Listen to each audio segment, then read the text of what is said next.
በነገራችን ላይ የጁንታው ኃይል ከሽራሮ የሁመራን ፓርሳ ጨምር ከሽራሮ ከ5 ዓመታት በፊት ልክ በዛሬው ቀን ህዳር 21 2013 ዓ.ም ፓርላማዬ ልዩ ማብራሪያ ልሰጠው ፈልጋለሁና ይገኝልኝ መቀሌን የተቆጣጠርኩበት ቀን ነውና ጀግናው የጦር መሪያችሁ የምሰጠውን ማብራሪያ አድምጡ ብለው የጠሩት ፓርላማ ተገኘላቸው። ለ5 ዓመት ተመርጦ ለ6 ዓመት መቆየት ትችላለህ ተብሎም የተፈቀደለት ፓርላማም ቅሌን ጨርቄን ሳይል ወደ 4 ኪሎ አዳራሽ ተመመ። 2 ሰዓት ከ37 ደቂቃ አያሌ ውሸት፣ አያሌ ፉከራ፣ የበዛ ቀረርቶ ተሰማ። አላዋቂነት ወለል ብሎ በድጋሚ የታየበት ውሎ ሆነ። የደህንነት ሹሙ ጌታቸው አሰፋ ሊገድለኝ ይፈልግ ነበር፣ ቤተ መንግስቴ ውስጥ ታስሬ ነበር፣ ይህንን ለውጥ ልናመጣ ስንሰራ ልንገደል እንደሆነ አውቀን ለውጡ እንዳይደናቀፍ የኢትዮጵያ ሕዝብን ቀጥልበት ብለን ቪዲዮ ቀርጸን አስቀምጠን ነበር። የሽንት ቤትና የመኝታ ቤት ቁልፎች ሳይቀር ከኔ ጋር አልነበሩም። በቢሮ ህንፃ ላይ መትረየስ ይጠመድ ነበር። ቤተ መንግስት ግቢ ውስጥ ነዋሪ መስለው ሰላዮች ተቀምጠውብኝ ነበር። አሜሪካና አውሮፓ ታስፈራሩኝ። በደሜ ውስጥ ከአባቶች የተላለፈብኝ አለመበገር አለ። የኤርትራ ሰራዊት ሆይ እናመሰግንሃለን። የኤርትራን ሰራዊት ልብስ ለብሶ የሚዋጋው የኛ ሰራዊት እንጂ ከኤርትራ የገባ ጦር የለም። ከሲቹዌሽን ሩም ሆኜ ሳያቸው አደርኩ። መቀሌ ላይ ሳንዋጋ አመለጡን። አንድም ሰው ሳልገድል መቀሌ ገባው። ጁንታው በ17 ዓመት የትጥቅል ዘመን መቀሌ ለመድረስ 17 ዓመት የፈጀበትን እኔ በ15 ቀን አጠናቀቅኩት። ይህንን ሁሉ የተናገሩት በዚያች ህዳር 21 2013 ዓ.ም ነበር። በዚያ ንግግራቸው ደጋፊዎቻቸው እርክት ብለዋል። የኢትዮጵያ ሕዝብ ከዚህ ጁንታ እንድትገላገል ስታገል እንቅልፍ ብቻ ሳይሆን ሕይወትም ላጣልህ ነበር ሲሏቸው፣ አያሌዎች በማዘንና በተመስጦ በደስታም ተውጠው በየቤታቸው በየአዳራሹ በጭብጨባ ደግፈዋቸዋል። ያንን የፓርላማ ውሏቸውን ኢትዮ ፎረም በጥንቃቄ መርምሮታል። በዚህም ከዚያ የ2 ሰዓት ከ37 ደቂቃ ንግግራቸው ውስጥ 68.7 በመቶው ጥንቅቅ ያለ ውሸት መሆኑን አረጋግጠናል። በሌላ አገላለጽ ጠቅላይ ሚኒስትሩ በዚህ ዕለት ፓርላማ ላይ ካቀረቡት የ157 ደቂቃ ንግግር ውስጥ 108 ደቂቃው ሙሉ በሙሉ ውሸት ነበር። 33 ደቂቃው ደግሞ በአንዳንድ ከፊል እውነቶች፣ በሚታወቁ እውነቶች፣ ፉከራ፣ ዛቻና በህዝቦች መካከል ቂምን በሚያስቀምጡ ንግግሮች የተሞላ ነው። ያንን ግማሽ ቀን ሙሉ በቀጥታ ስርጭት ሲዋሹበት በነበረው መድረክ ላይ አንድም ሰው ሳልገድል መቀሌ ገባሁ ያሉበት ንግግራቸው አንድ ነው። አንድም ሰው አልገደልንም በሚሉበት በዚህ ዕለት ግን 1000 የሚሆኑ የአክሱም ነዋሪዎችን ከሻቢያ ጦር ጋር ሆነው ጨፍጭፈው የህዳር ጽዮን በዓል ቀርቶ አስከሬን ሲለቀምና ሲቀበር የዋለበት ቀን ነበር። ፖለቲካዊ እጥበት ባሉበት በዚያ ዘመቻ ሻቢያዎች ከ12 ዓመት ጀምሮ ያሉ ወንዶችን በመግደል ለ2 ቀናት ከህዳር 18 እስከ 19 ጭፍጨፋ ካካሄዱ በኋላ አስከሬን ማንሳት የፈቀዱት በ20ና በ21 ነበር። እናም በየዓመቱ በድምቀት ይከበር የነበረው የአክሱም ንግስ በዓል በዚያን ዕለት አስከሬን ሲቀበርና በሐዘን ሲዘከር ተዋለ። ጠቅላይ ሚኒስትሩ ግን ፓርላማ ላይ ሆነው አንድም ሰው አልገደልኩም እያሉ የኤርትራ ሰራዊትም አልገባም እያሉ ሻቢያን የሚያመሰግኑበት ሐሰተኛ ቀን ነበር። እንዲህ የዋሹበትን ጉዳይ ግን ከዓመታት በኋላ ፊልድ ማርሻል ብርሃኑ ጁላ የኤርትራ ሰራዊት በዚያ የህዳር ማርያም ዋዜማ በአክሱም ከተማ እንደነበር አምነው ጭፍጨፋውን የፈጸመው ራሱን ሊከላከል ነው ብለዋል። ራስን ለመከላከል አክሱም ከተማ የደረሰው የሻቢያ ሰራዊት ቲፒኤልኤፍ ነው። የሻቢያ ሰራዊት በዚያ ሳልፍ ተኩስ ከፈተባቸው። ሰራዊቱ በዛ ሲያልፍ የሻቢያ ተኩስ ከፈተባቸው። ምን አድርጎ? ከተማ ውስጥ ሚሊሻ ምናምን የታጠቀ ምናምን ሰክስጎ ማለት ነው። ልክ እንደ ደፈጣ አይነት ማለት ነው። ይሄን ያደረገው ደግሞ ከተማ ውስጥ ነው። እነሱ ደግሞ ለመከላከል ብለው እከሌ አለዩ እርምጃ ወስደዋል። በሰላም የሚሄድ ሰራዊት ላይ ታጣቂ አደራጅተህ ከተማ ውስጥ ሰክስገህ አስገብተህ ተኩስ ከከፈትክ ምን ያርግ ታዲያ? ሰራዊቱ ራሱን መከላከል አለበት። ለመከላከል ደግሞ ማን ነው የታጠቀው ማን ነው ያልታጠቀው ብሎ ለመለየት ከባድ ነው። የብልጽግና ሰዎች ይዋሻሉ ሲባል እንዲህ ባለ ቋንቋ ነው። ያኔ ጠቅላይ ሚኒስትሩ በፓርላማ የኤርትራ ሰራዊት አልገባም ሲሉ ለተባበሩት መንግስታት ዋና ጸሐፊ አንቶኒዮ ጉተሬስም የኤርትራ ሰራዊት የገባው ድንበር ድረስ ነው እያሉ ይቀጥፉ ነበር።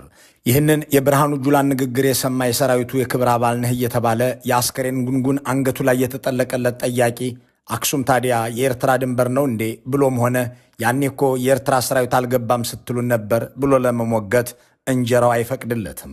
በዚያን ዕለት በዚያች ህዳር 21 2015 ቀን ስልጣን ያደላድልልኛል፣ የአማራና የትግራይን ህዝብ ያቆራርጥልኛል፣ የኢትዮጵያውያንን መከፋፈል እውን ያደርግልኛል፣ የኢትዮጵያዊነትን ስሜት አጠፋበታለሁ ብለው ጦርነት ካካሄዱ በኋላ መቀሌን ተቆጣጠርኩ ባሉበት ቀን ከተነሱት ጉዳዮች መካከል በዚያ በአንድ ቀን 68.7 በመቶ ሐሰተኛና ፈጠራ ላይ የተመሰረተ ወሬ ካወሩበት የህዳር 21 2013 ውሏቸው ውስጥ ብዙዎች የማይረሱት ጄኔራሎቻቸውን ያወደሱበትን መንገድ ነው።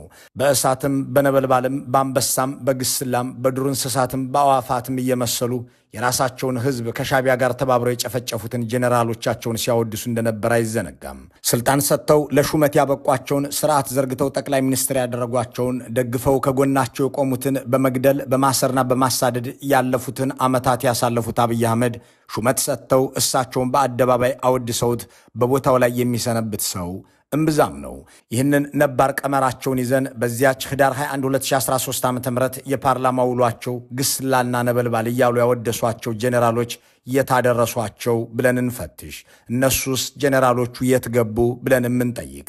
በመጀመሪያም ሳተናው ከተባሉት እንጀምር።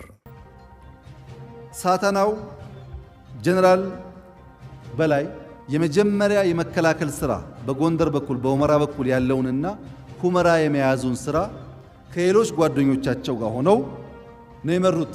ጄኔራል በላይ ስዩም በዚያን ዕለት ሳተናው ከተባሉ በኋላ የሰሜን እዝ አዛዥ ተደርገው ወደ መቀለ ተልከው ነበር። ሆኖም የኦህዴድ ብልጽግናዎች ከሻቢያ ጋር ተመሳጥረው የትግራይን ህዝብ የሚጨፈጭፉበትን ምስጢር አጋለጡ። ጠቅላይ ሚኒስትሩ በህዳር 21 ንግግራቸው የኤርትራን ሰራዊት ትጥቅኛ ለብሰን ተዋጋን እንጂ የኤርትራ ጦር አልገባም ብለው ነበር። ጄኔራል በላይ ስዩም ግን ይህ የጠቅላይ ሚኒስትሩ ንግግር ከተሰማ 1 ወር ተኩል በኋላ የኤርትራ ሰራዊትማ ገብቷል፣ ይሄ እኛን የሰራዊቱን አመራሮችም ያመናል ብለው የተናገሩት በሚዲያ ወጣ። ከዚያ በኋላም ከሰሜን እዝ አዛዥነታቸው ተነሱ። የመከላከያ ሰራዊት ዋነኛው ተልዕኮ ሉዓላዊነት ማስከበር ነው። የማንፈልገው ባዕድ ሰራዊት ገባ። እኛ እኮ አንፈልግም። ፐርሰናሊ እንደ መከላከያ ይሰማናል፣ አገራችን ያመናል።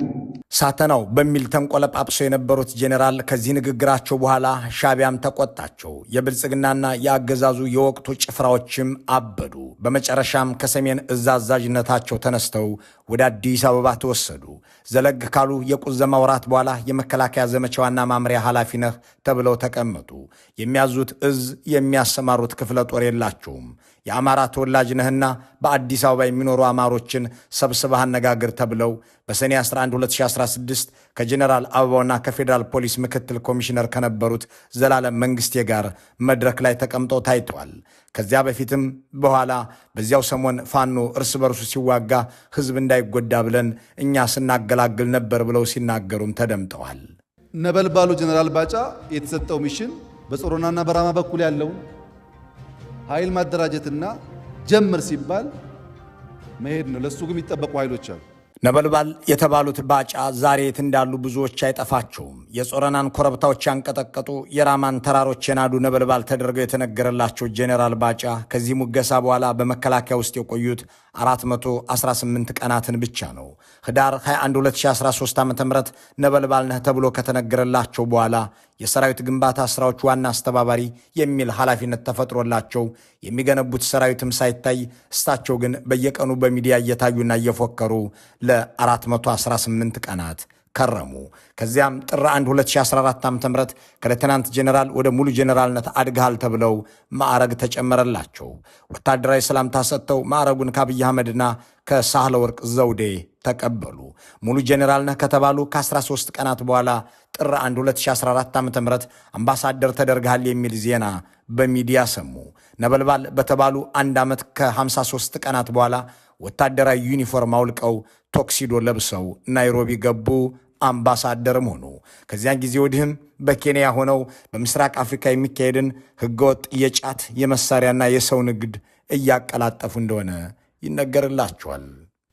እጅግ የሚያስደምሙ 24 ሰዓት ከሲቹዌሽን ሩም የማይወጡ ጀግኖች ጀነራሎችን በመያዝ በኮማንድ ፖስት አጠቃላይ ሂደቱን ሲመራ ቆይቷል።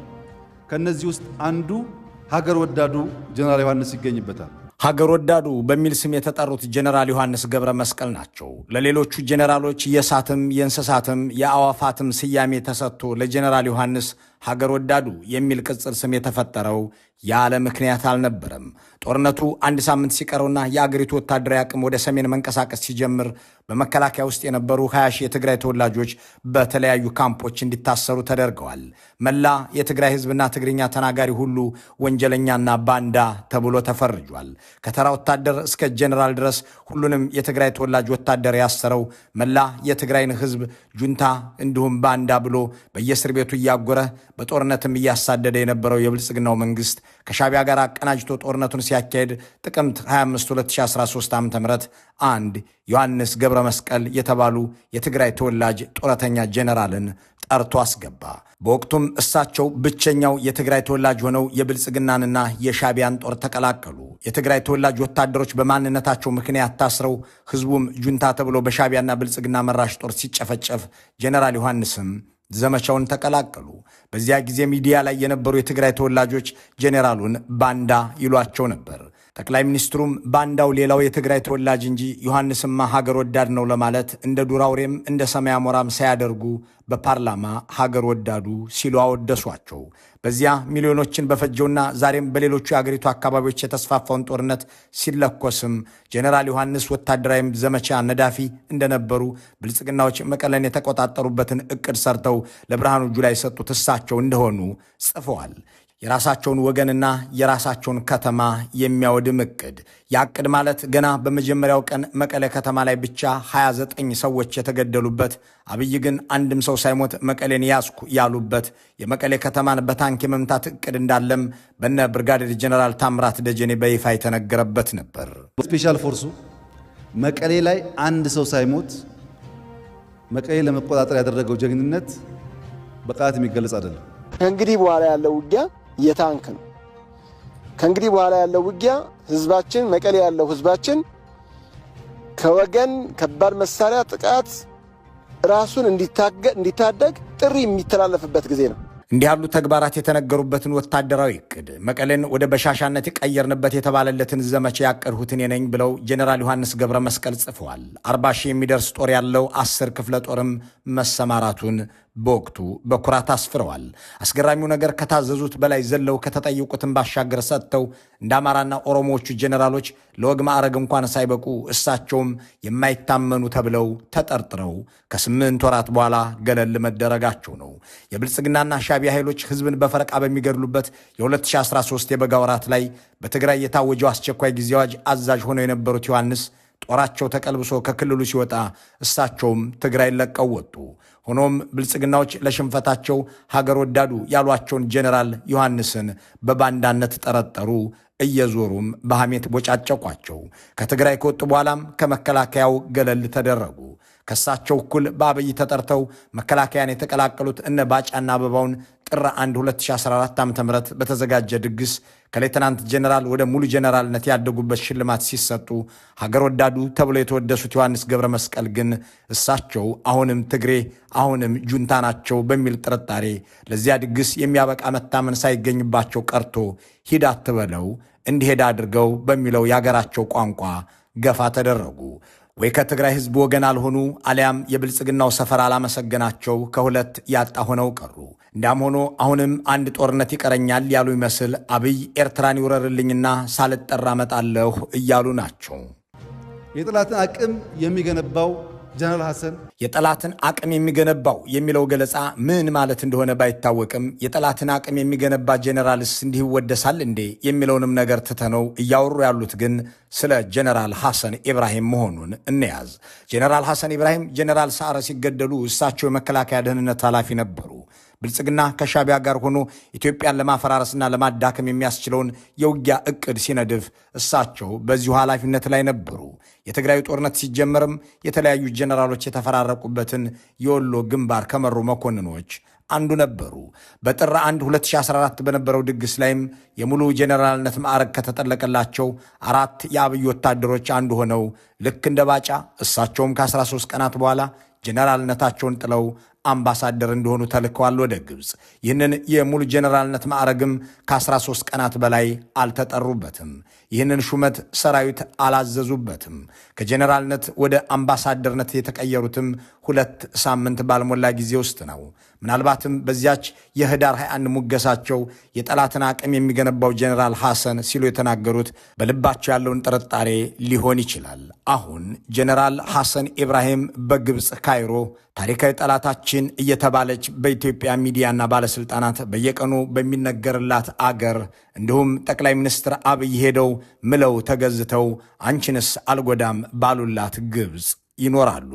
አነፍናፊውና የጠላትን ኮቴ የሚከተለው ጀነራል አስራት አነፍናፊው የጠላትን ኮቴ የሚከተለው በሚል ቅጽል የተሞካሹት ጀነራል አስራት ዲኔሮ ናቸው። ጀነራል አስራትን የመተከል ነዋሪዎች በሚገባ ያውቋቸዋል። በዚህ አካባቢ የነበረውን መንግስት ወለድና መንግስት ሰራሽ እልቂት ተከትሎ ያልታወጀውን ወታደራዊ ኮማንድ ፖስት ለዓመታት ሲመሩ የቆዩ ናቸው። የትግራይ ጦርነት ወቅት የረባ ተሳትፎ የነበራቸው ባይሆንም ከዚያ ሐሰተኛ ፓርላማ ውሎ በኋላ ግን ሙገሳን አላጡም። ሆኖም ከዚያ መወድስ በኋላ በመከላከያ ውስጥ 1 ዓመት እንኳን እንዲቆዩ አልተፈቀደላቸውም። ከጦሩ እንዲወጡ ተደርገው ወደ አንድ ቀጣናዊ ድርጅት ገብተው ኢጋድ ውስጥ ተቀጥረዋል። ልብ ቆራጡ ጀነራል መሰለ የመጀመሪያ የመከላከል ሥራ በጎንደር ልበ ቆራጡ የተባለላቸው ጀነራል መሰለ መሰረት ተስፋ ተቆርጦባቸዋል። የምዕራብ እዝ አዛዥ ሆነው ከምዕራብ ኦሮሚያ እስከ ቤኒሻንጉል ጉሙዝና ምዕራብ አማራ ክልል ድረስ የተሰማራውን የአብይ አህመድ የመግደያ ኃይል የሚመሩ ሆነው ከርመው ነበር። አንድም ድል ሳያስመዘግቡ ባሰማሩት ጦር ወታደራዊና ፖለቲካዊ ብልጫ ሳይፈጥሩ ዘንድሮ የመታመን ደረጃቸው አበቃና ከእዝ አዛዥነታቸው ተነሱ። ወደ አዲስ አበባም ተወስደው በማዕከል እንዲቀመጡ ተደርገው በጀነራል ጌታቸው ጉዲና ስር እንዲገቡ ሆነዋል። ጠቅላይ ሚኒስትሩ ከ4 ዓመታት በፊት ህዳር 21 2013 በዛሬው ቀን በፓርላማ በነበራቸው የውሸት ቀን ወላጆቻቸው ካወጡላቸው ስም አስቀድሞ ቅጽል ስም እያከሉ ያወዳደሷቸው ጀነራሎች ዕጣ ፈንታ የጥቂቶቹ ይህንን ይመስላል። ከነዚህ ገለል ከተደረጉት ጀነራሎች ውጭ ያሉት ደግሞ በራሳቸው በብልጽግናው መንግስት ባለስልጣን ጄኖሳይድ መፈጸማቸው የተመሰከረላቸው በዱር እንስሳት ተሰይመው ከእንስሳት የባሰ ነውር የሚፈጽሙ ዛሬም በሌሎች አካባቢዎች ተሰራጭተው የሚዋጉና ማሸነፍ ያልቻሉ ሆነው ቀጥለዋል። ያንን መወድሳቸውን በማስመልከት ጠቅላይ ሚኒስትሩ ከ1 ዓመት በፊት በ2017 አጋማሽ ለእነዚሁ ጀነራሎቻቸው አንድ ነገር በብስጭት ነግረዋቸው ነበር። እኔ እናንተን በፓርላማና በአደባባይ ቅጽል ስም እያወጣሁ አወድሳለሁ። እናንተ ግን የእኔን ጀግንነትና ብቃት በሚዲያ ስትናገሩ አልሰማም። ይህ ንፉግነት ነው አሏቸው። እንደ ጉሬዛም እንደ አንበሳም እየተደረጉ የተወደሱት ሰዎች ከ5 ዓመታት በኋላ ከወገናቸው ጋር እየተዋጉ ዛሬም ጦር ሜዳ ናቸው። መልካሙን ሁሉ በመመኘት በዚሁ እንሰናበታለን።